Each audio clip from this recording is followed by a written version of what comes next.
Sicuramente è un traguardo che tutti gli sportivi sognano, diventare campioni del mondo, e noi possiamo dire di avercela fatta. È stato molto faticoso e dispendioso sotto tutti i punti di vista, però la soddisfazione finale ti ripaga di tutto quanto sicuramente.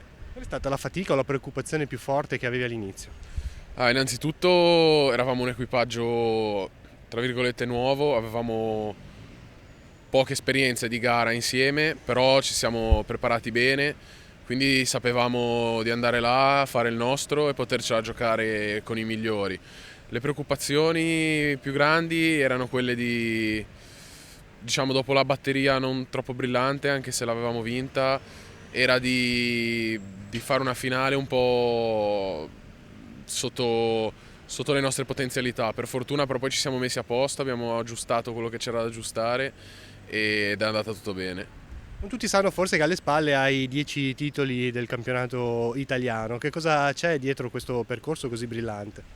Dietro sicuramente ci sono tanti sacrifici e tantissima preparazione, perché come in tutti gli sport i traguardi non si raggiungono senza far fatica. Qual è la situazione o il livello del coastal rowing in Italia? Da quando è nata un po' di anni fa, molte società forti, molte nazioni forti si stanno avvicinando, e quindi sicuramente è un movimento tutto in crescita e andrà ancora di più a crescere. Si sta parlando anche di inserirlo nel programma olimpico del 2024, quindi sicuramente sta incrementando. Il canottaggio in generale fa parte dei cosiddetti sport minori a livello semplicemente mediatico e a livello economico, perché comunque io vivendolo dall'interno posso testimoniare che è fatto di persone che vivono di passione, e secondo me comunque ci sono le basi, i presupposti per poter crescere.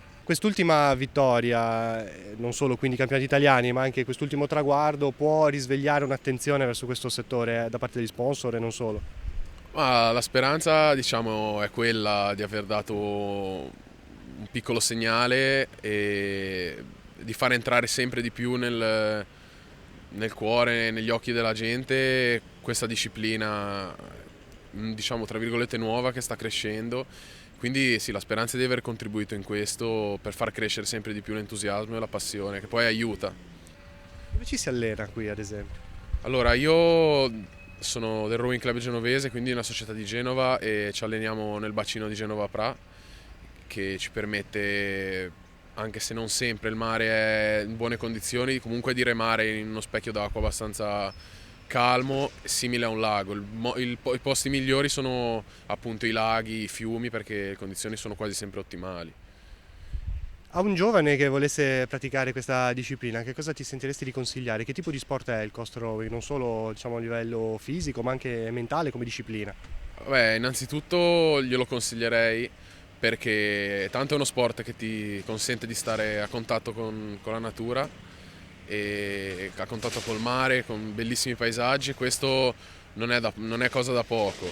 E il consiglio che posso dare è di iniziare, e se la passione arriva, a crederci sempre, non mollare mai, impegno e determinazione. Sei nella tua Santa Margherita Ligure, come ti ha accolto la città e le istituzioni?